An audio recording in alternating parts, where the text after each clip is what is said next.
ga 'ya'ya mai duba san muna biyayya a wurin uwa.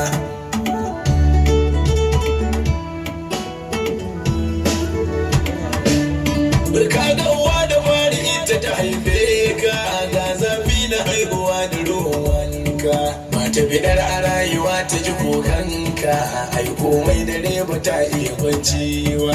Ita ke sha da kai dare nan ka baya, kai mata tumbudi ka bata mata kaya.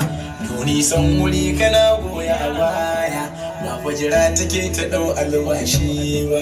Dutsenanin dare idan fa kana kuka, sai ta tashi ta dudduba ka.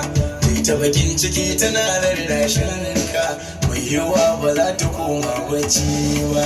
An harba ka lafiya ta shiga kunci, ba ta zama wuri guda kuma ta yi bacci.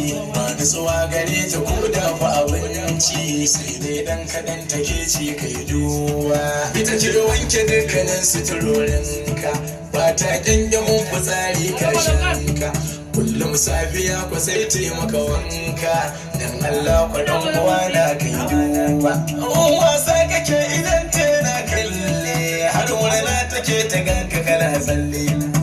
Azumi ya zo ta samu maka talle, kai ta kiɗi kana nishaɗi kai duba. Dogon girman ka ba su san su ji kai baya, a littafin ka lirika kuma ga kaya. Ba bulas abinci ba ka cin gaya, takalmi ba za ka sa sun kakewa. Kwana dai ake a tashi kana girma, ɗan kai hankali su kai ka zuwa nema. Aikin kasuwa gini ko noma, su ba za su so ka zama tojo kowa.